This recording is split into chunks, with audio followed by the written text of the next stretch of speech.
Come, thou fount of every blessing, tune my heart to sing thy grace. Streams of mercy never ceasing, call for songs of loudest praise. Teach me ever to adore thee, may I still thy goodness prove, while the hope of endless glory fills my heart with joy and love. Here I raise my Ebenezer, hither by thy help I've come, and I hope by thy good pleasure safely to arrive at home. Jesus sought me when a stranger, wandering from the fold of God. He to rescue me from danger interposed his precious blood. Oh, to grace, how great a debtor daily I'm constrained to be. Let thy goodness like a fetter bind my wandering heart to thee. Never let me wander from thee, never leave the God I love. Here's my heart, oh, take and seal it for thy courts above.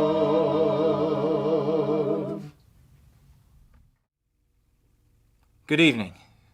It's been a particularly challenging 24 hours with the loss of Pat and then the loss of Eileen. I never quite get prepared for a day like this, but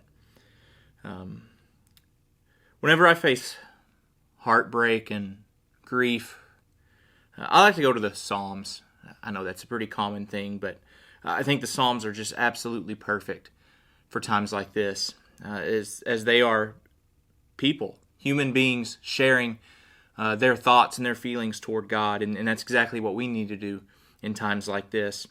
And there's one particular type of psalm that I don't think we are all that comfortable with anymore. They're called lament psalms. They're opportunities where these psalmists wrote their heartbreak and expressed that to God, sometimes as individuals, sometimes as entire communities. And they ask their questions of God, difficult questions, and they really add heart to hearts with God. And there's one particular one that I absolutely love. I've read it before during hard times, but I think it's fitting tonight. It's Psalm 44. I want to read that right now and then talk about it for a few moments. It says, O God, we have heard with our ears, our fathers have told us, what deeds you performed in their days. In the days of old, you with your own hand drove out the nations, but them you planted. You afflicted the peoples, but them you set free. For not by their own sword did they win the land, nor did their own arm save them, but your right hand and your arm, and the light of your face, for you delighted in them. You are my king, O God, ordained salvation for Jacob. Through you we push down our foes. Through your name we tread down those who rise up against us. For not in my bow do I trust, nor can my sword save me, but you have saved us from our foes, and have put to shame those who hate us. In God we have boasted continually, and we will give thanks to your name forever. But you have rejected us, and disgraced us, and have not gone out with our armies. You have made us turn back from the foe, and those who hate us have gotten spoil. You have made us like sheep for slaughter, and have scattered us among the nations. You have sold your people for a trifle, demanding no high price for them. You have made us the taunt of our neighbors, and derision and scorn of those around us. You have made us a byword among the nations, a laughingstock among the people. All day long my disgrace is before me, and shame has covered my face. At the sound of the taunter and reviler, at the sight of the enemy and the avenger. So you hear the pain in this psalmist's voice as he feels that the entire nation of Israel has been made a laughingstock and has been oppressed. And he puts that, at least in part, on God. And then listen to these words. He says, all this has come upon us, though we have not forgotten you, and we have not been false to your covenant. Our heart does not turn back, nor have our steps departed from your way. Yet you have broken us in the place of jackals, and covered us with the shadow of death. If we had forgotten the name of our God, or spread out our hands to a foreign god, would not God discover this? For he knows the secrets of the heart. Yet for your sake we are killed all the day long. We are regarded as sheep to be slaughtered. So he looks around and he believes that Israel has been faithful to the covenant to this point. And yet they're still being oppressed. And he's asking God, why? Why is this the case? You're supposed to do something about this. And that's what these last few verses are about. He says to God, awake.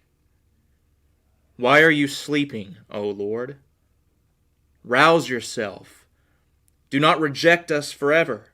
Why do you hide your face? Why do you forget our affliction and oppression? For our soul is bowed down to the dust, our belly clings to the ground. Rise up, come to our help. Redeem us for the sake of your steadfast love. Those are pretty brave words to say to God, don't you think? Wake up, God. If you're there, do something about this. Why are you letting this happen? Fix it, God. Certainly a time of heartbreak for Israel at this point and for the psalmist. We are going through heartbreak right now. Grief, sorrow, any of those words you can think of, we're going through it right now as a church. And it seems to me like we have completely lost the art of lament. We just don't practice this the same way anymore, of coming together as a community and letting God know exactly how heartbroken we are. I don't know why we don't do that anymore. Maybe it's because we feel it's improper or disrespectful. Maybe we think it's not right. Who are we as insignificant little human beings to raise these questions to God? And I don't know.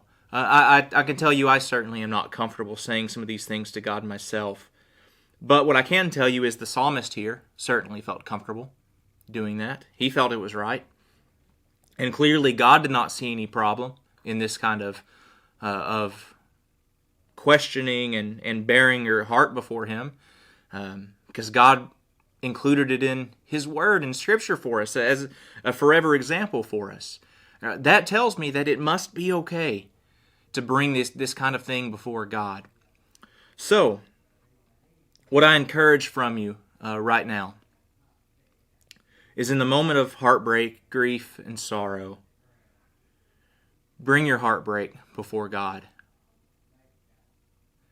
He knows it already anyway. You realize that, right? He knows what you're feeling. He knows the heartbreak you're going through. It's kind of foolish to try to hide it from Him. So lay that before God's feet, and don't be afraid to ask questions to God. It's okay to ask God why things like this happen. It's okay. God is certainly big enough to handle our questions. So if you are in a moment of darkness right now, a moment of heartbreak, don't hold it in. Take it before God. Let Him be your comforter.